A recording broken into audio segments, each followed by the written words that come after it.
Welcome to the newest episode of Beatin' and Bangin'. I'm your host, Kyle Dalton.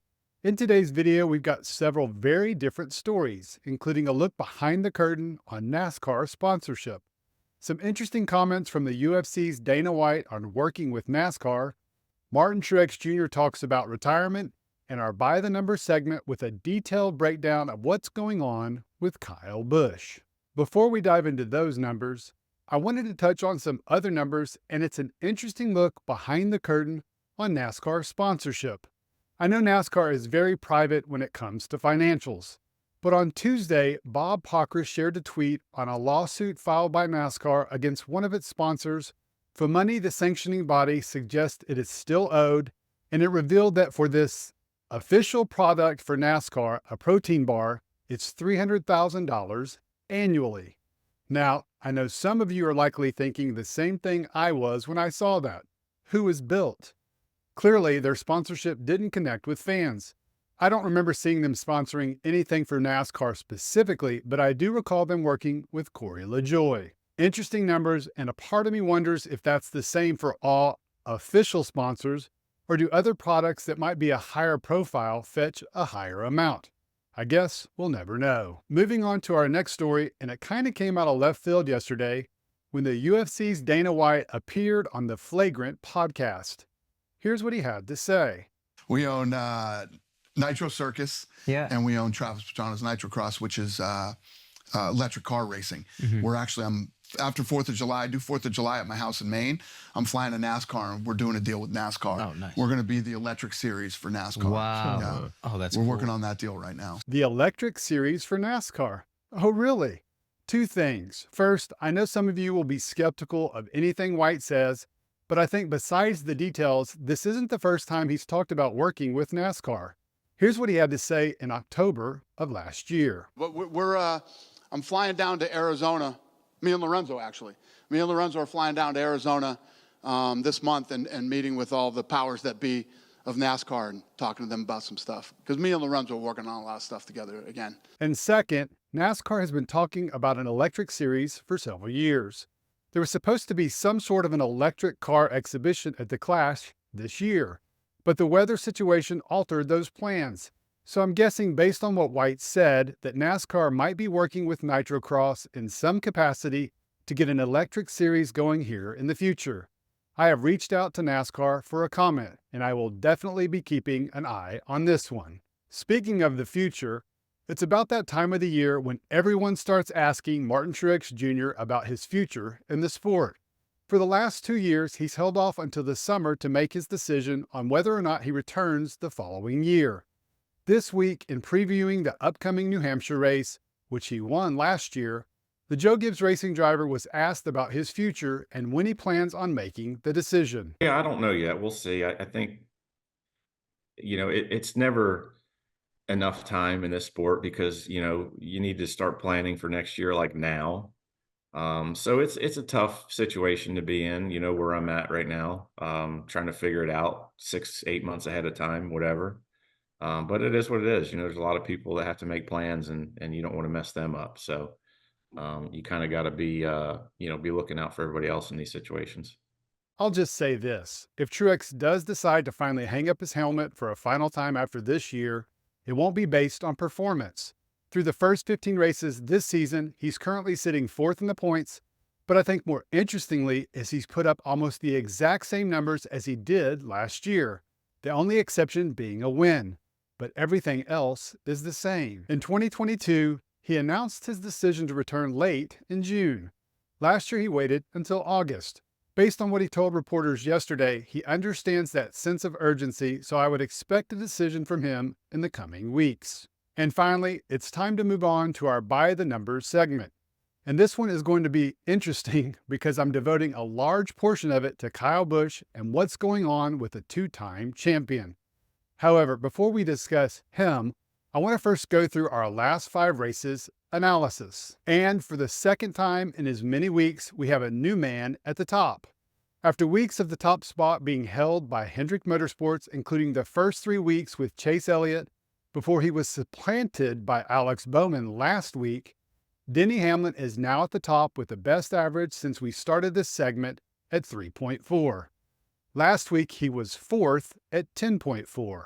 The three-time Daytona 500 winner achieved such a high mark by a very impressive stretch of races that includes all top fives, a runner-up this past weekend at St. Louis, and then a pair of fifth-place finishes at Charlotte and Kansas, sandwiching a fourth at Darlington.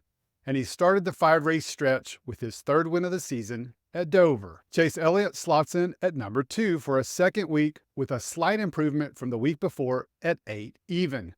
Brad Keselowski is again in third, dropping slightly from 9.2 to 9.4, and Kyle Larson, who was 12th last week, has made his way back into the top 5 at 11.8, while Alex Bowman dropped from 1st to 5th and is at 12th even. And I think the most interesting driver in this week's top 10 comes in at number 6, and that's the number 20 car of Christopher Bell. In the first edition of the last 5 races analysis after Dover, the JGR driver came in at 30th. Yes, the 30th best driver with an average finishing position of 26.0. As you can see, over the last 5 races, actually the last 4, Bell has been really good with 3 finishes inside the top 10, including his win in the rain-shortened Coca-Cola 600. Rounding out the top 10 is Bell's JGR teammate Ty Gibbs, followed by Ross Chastain, Tyler Reddick, and Josh Berry. After going through the first dozen races without finishing outside the top 20, Martin Truex Jr. has a pair in the last 3 weeks and has dropped out of the top 10 for the first time. One other driver worth mentioning is Justin Haley. He's 13th with an average finishing position of 16.2. His 9th place finishes at Darlington and Gateway propelling him up the board. Moving up to a 30,000-foot view of average finishes through the first 15 races of the season, and taking a look at it from the manufacturer perspective. And it's no surprise, but it's a Chevy-Toyota party at the top, with HMS and JGR dominating. Chase Elliott is firmly entrenched in the lead and is followed by 3 Gibbs cars, which are followed by a pair of Elliott's HMS teammates, and William Byron and Kyle Larson. Rounding out the top 10 are all drivers outside of those 2 teams, and Ross Chastain, Tyler Reddick, and our first Ford with Brad Keselowski coming in at 10th in a tie with Alex Bowman at 13.5. And this week, I was thinking about how this year, Chase Elliott and Brad Keselowski have snapped long winless streaks. Both are champions. So I teamed up with my buddy Joel Steuben at Stube.com for another unique set of numbers, and that's a look at the career numbers of the active drivers who are champions. When you look at it, one thing immediately stands out. Kyle Busch is at the top in many of the categories, including championships, tied with Joey Logano at 2, but is the outright leader in starts at 699, wins at 63, and top 5s, top 10s, and top 15s.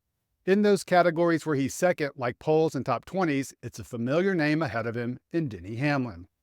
As I mentioned before on the channel, Kyle Larson is the leader when it comes to DNFs as of late, and the same holds true for his career, edging out Busch by 4.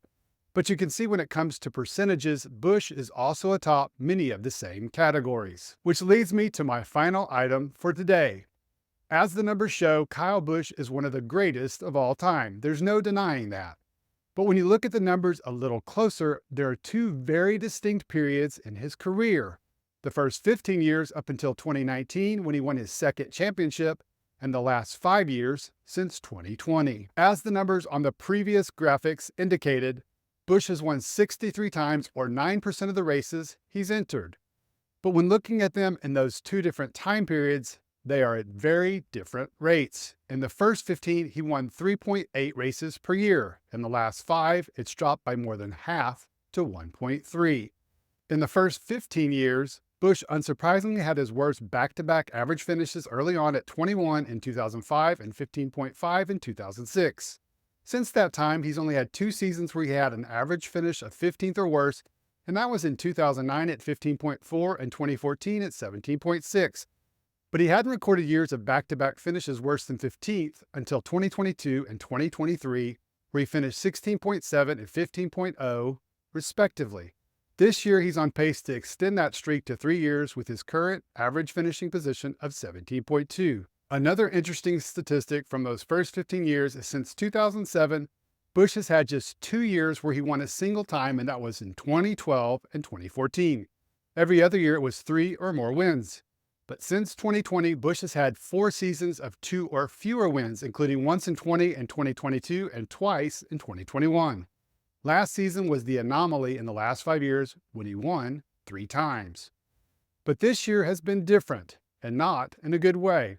As you can see, Busch has had self-induced mistakes multiple times this year, including single-car spins at Phoenix, Bristol, where it happened twice, and Kansas. Remember at Darlington, he had a spin in the trucks. And then this week, Busch crashed during a tire test at Indy. When looking at his numbers this year through the first 15 races, and you can see he's off in a big way compared to his already declining performance since 2020. In 2024, the number 8 pilot is worse in every statistical category, which has led to others like Kevin Harvick to say this. Unfortunately, the frustration just keeps mounting more and more as the cars don't run good, and you check another week off, and now he's having to answer those questions. Now he's on a losing streak of a year, and that's a pain in the butt, and it makes you mad. It pisses you off as you have to answer those questions on a week-to-week basis, Right. and then you're more frustrated. Frustration that's shown itself in the form of what happened with Ricky Stenhouse Jr. in the All-Star race and what happened this past weekend at Worldwide Technology Raceway with Kyle Larson. And I think Busch actually provided a good explanation less than a month ago at Darlington when describing what he's experiencing on the track.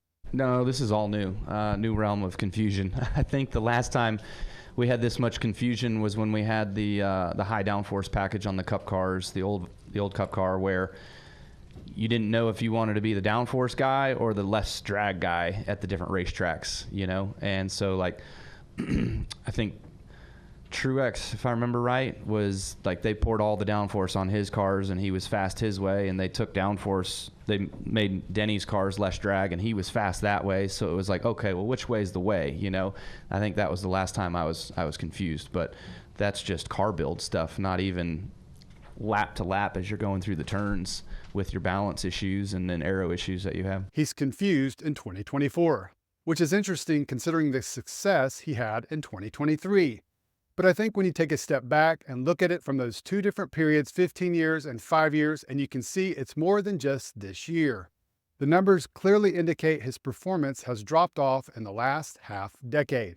And I know rally fans have heard their drivers say on multiple occasions that the reduction of practice time has affected him. That lines up nicely with his decline in performance. But that begs the question, if NASCAR doesn't return to the older practice times and format, do Busch's struggles continue? Can we ever expect him to win multiple races again? Another championship? I guess time will tell. All right, guys, that'll do it for this episode. Thoughts? Let me know what you think about the sponsorship dollars story. Does that $300,000 price tag surprise you? What do you think about NASCAR working with Dana White in the possible introduction of an electric series? What do you think about Martin Truex's comments about retirement? Is this the year he finally calls it quits? And we covered a lot in our By the Numbers segment. I really want to know what you think about Kyle Busch's numbers. Interesting, to say the least. Remember, if you want to read my written work, go check it out at heavy.com. Also, go to beatenandbangin.com if you want to sign up for my weekly newsletter, and you'll receive an email each Friday recapping the top stories from the week, including reviews of the various NASCAR-related podcasts. Also, make sure to check out my Beating and Banging podcast on the Blue Wire Network. Thanks as always for supporting the channel, and have a great rest of your day.